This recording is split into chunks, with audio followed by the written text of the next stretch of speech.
Hello and welcome. This is Paul Cassar, and welcome to the Kiss Limelight. For anybody that's listening on the radio, we are live on Facebook, Twitch, and Instagram. We've got video feed, so you might want to tune into this one because the man I'm about to introduce is an absolute legend. Been in the game for 30 plus years. His repertoire is pretty much the best that you could possibly think of. He's done absolutely everything. He's been everywhere. So many experiences. We've only got half an hour, so we've got to hurry up and get into it. Ladies and gentlemen, I want to welcome Anthony Pappa. How are you, mate? I'm good, thank you. How are you? I'm absolutely amazing. It's an absolute honour to have you here, buddy. Mate, thanks for having me on the show. Thank you. And so the story begins way back when you were a 13-year-old and you just bought your first decks. Is that right? Correct, yes. And you had to buy one deck at the time? I was washing cars on a Sunday, pocket money, saving up. And yeah, I bought my first turntable at 13, and then maybe 6 months later I bought the second one. So fantastic. Yeah, back then I think it was about $600 for a turntable.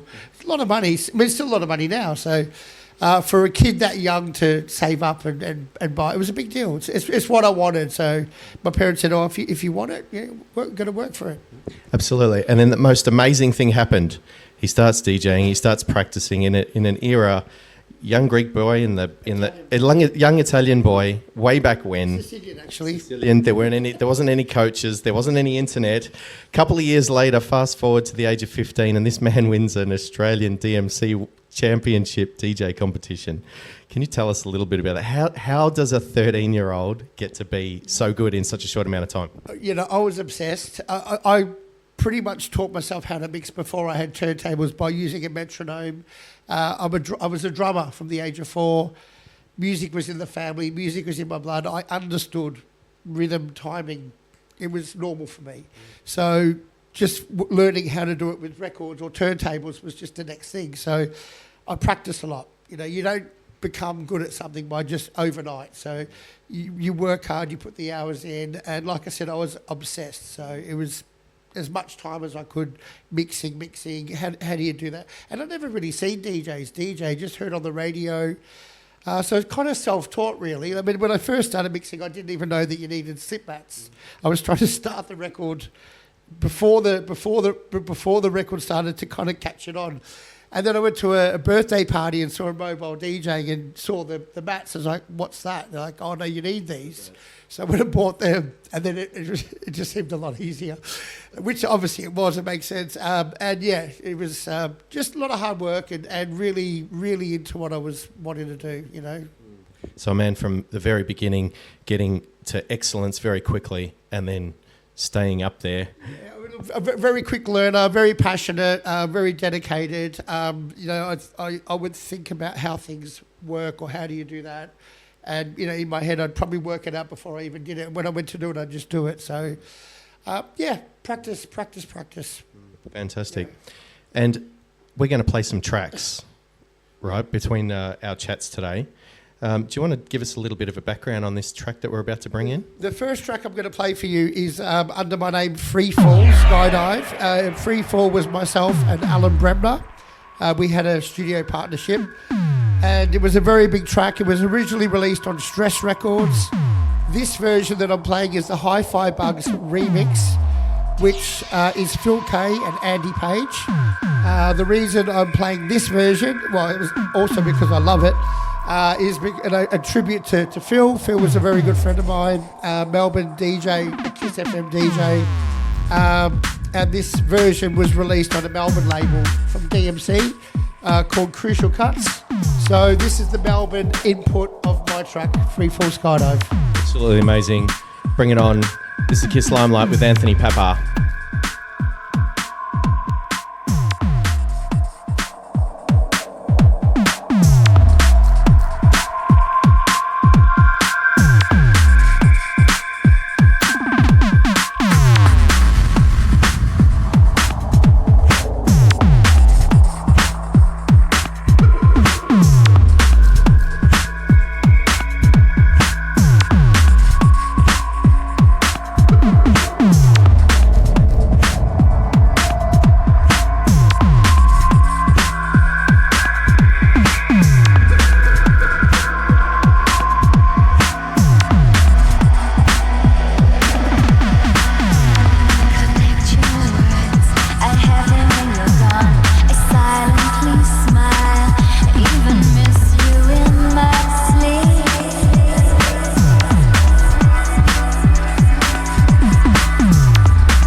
Anthony, a little bit of a background story on Freefall. Yeah, so originally that track, Skydive, was originally a remix for Huge Tunes.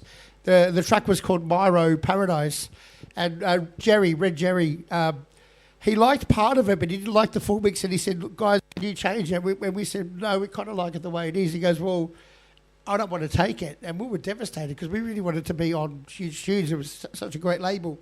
So I was working at Stress Records at the time, and Dave Seaman said, "Look, if they don't want it, get rid of the vocal and write a new song. We'll get Jan in," which is what we did, and that's how Skydive was born. Jan Johnson, ladies and gentlemen, she's from Melbourne. No, she's from Manchester, UK. Yeah, so from getting a small remix fee, we ended up changing it to our own song, which number one we did very, very, very, very well. They did us a favour.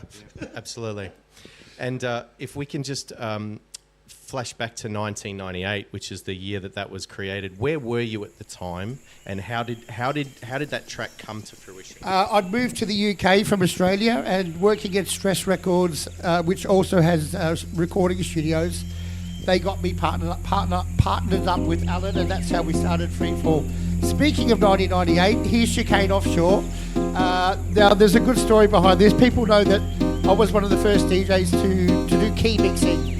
And when Offshore was originally released as an instrumental track, I had an a cappella in my record box next to it. So what I did was I put the vocal over the track, and the first time I did it was exactly how you're hearing it now. And it was the vocal version, which I used to just play out over the track. It got released on Extravaganza. It was top 10 record. So here's my bootleg version of Chicane Offshore. And when I say bootleg, it was officially released later. Fantastic. Let's hear it.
For anybody that's on the video right now, that's video streaming, you will see that I've got a very iconic blue jacket on.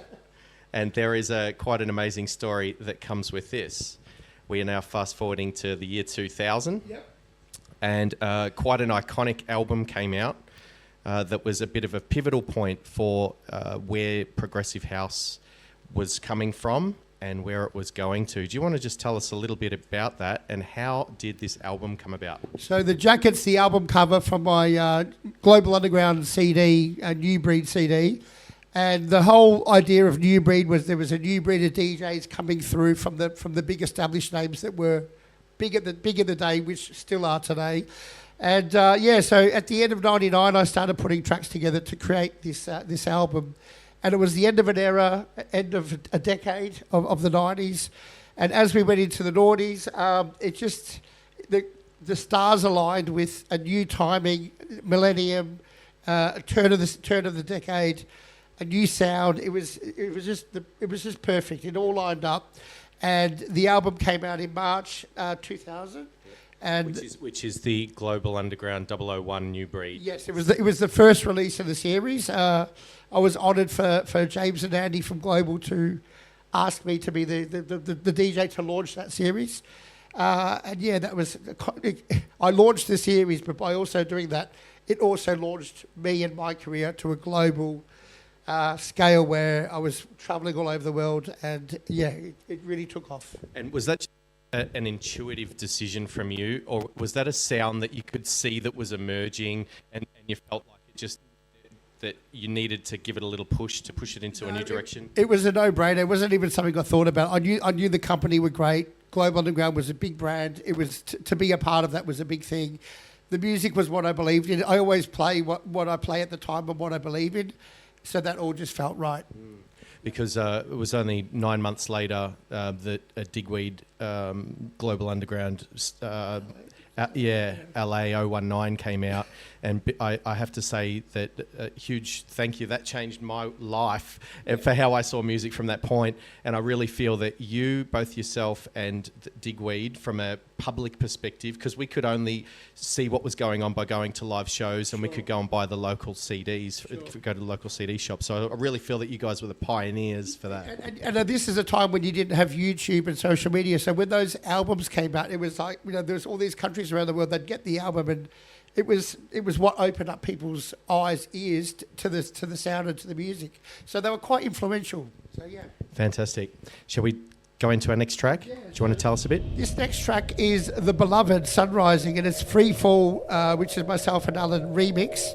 The reason I've chosen this is it was one of my favourite tracks, and because I worked at DMC in the UK, the DMC had a monthly release where for DJ members where you could choose classic tracks, whatever track you wanted, and they'd be able to get it for you to remix it. So this was a way of us having an opportunity to remix something that we really wanted to remix.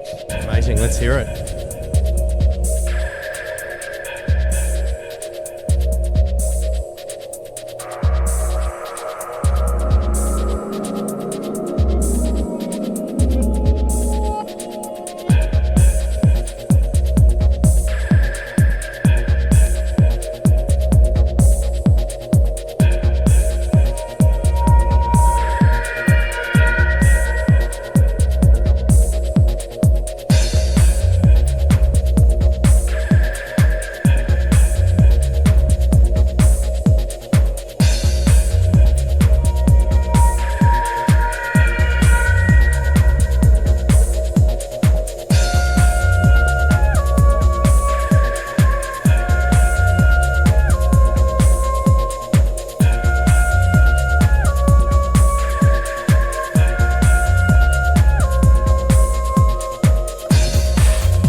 Silence, silence.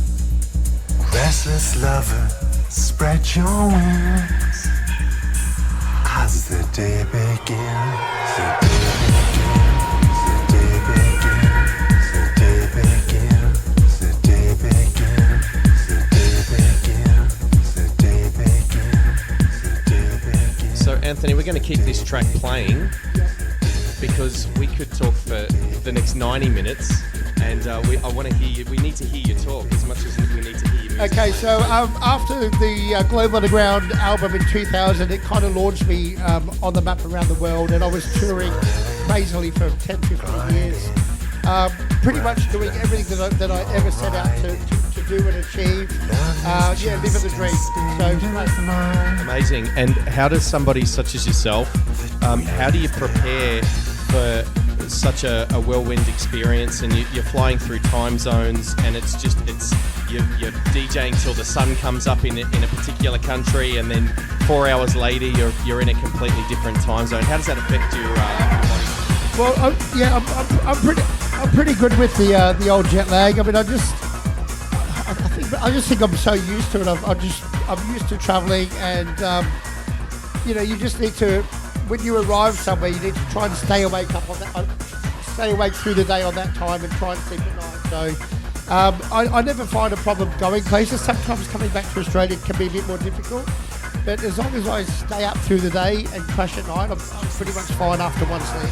You said the word crash. Shall we talk about that? Oh, I did have a car crash 7 years ago. That's a bit of a cheeky segue. Yeah, so that was that kind of stopped everything, but I rebuilt my life myself, got things back to where they need to be, and I've been working ever since really hard to get back to doing what I love. Yeah, and the COVID situation was a blessing and a curse, right? For DJs, the industry shut down, and there were a few people shining lights in the industry that kept us all entertained. And you were one of the first ones to get on board. So it was Hernan Cattaneo, it was John Digweed, and it was yourself, Anthony Pappa, with your weekly sessions. So tell us a bit about that. Look, I'd never done a live stream in my life. I never even knew how to do them, so it was a big learning curve for me. The first one I had, Louise had my mobile phone strapped to a broom handle on a ladder, trying to hold it in place. But we got better, we bought more equipment, we learned how to do it. And we never asked for anything. It was just a way of playing the music, because I was still receiving a lot of music through COVID. We had nowhere to play it, and it was a way of entertaining ourselves, and also doing something online for the people around the world, the community, to bring people together. And we only had good intentions, and we did it from our hearts. Yeah. We were getting involved in something, not even knowing what it was doing. It was just, we just did it full of passion. And some of those videos got millions of views. They did. Amazing stuff.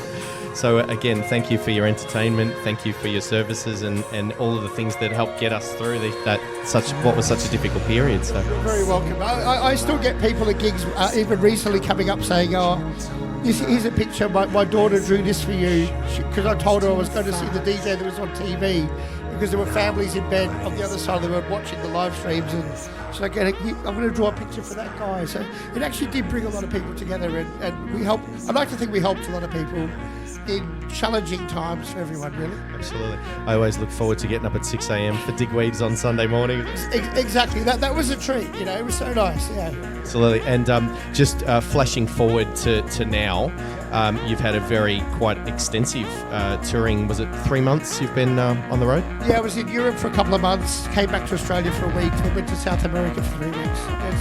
It's been awesome.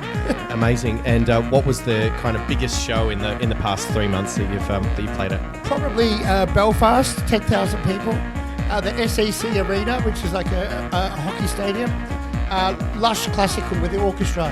So Dave Seaman, Brothers and Rhythm had the orchestral show, and I was the opening DJ in the arena. So that was pretty special. Absolutely. Can I just ask, is there a highlight for what you would say is your biggest and best performance that you've ever had throughout your career? Or do they all get to a point where they all get massive? It's not about the biggest or the best. I've played to big crowds, I've played to small. I'm just grateful that I can play my music that I love to share with people, and I've been able to do it around the world in some of the best clubs, festivals. You know, they're all. It's all, as far as I'm concerned, that's all pretty good. And I think that segues really well into some of the events that you're running here in Melbourne and some of the events we've got coming up. Do you want to talk about those? Yeah, I run my own event called Invite Only. I've actually got a party on tomorrow night, 4 to 11 at the Carlton Club. If anyone wants to come down, there's tickets on the door. And also on New Year's Eve, I'll give that a bit of a plug. I'm playing with James Zabila for Warehouse 3000, and that's going to be at Howler. James Zabila is an amazing technical DJ. Love the guy, and he's in town, and I'm really happy to be. Fantastic, mate. And that's at Howler, New Year's Eve. Yep, that's Howler New Year's Eve. Bring it on. I will be there. If I'm not playing myself, I'll be there watching you, buddy. It's going to be a great night. Yeah. Fantastic.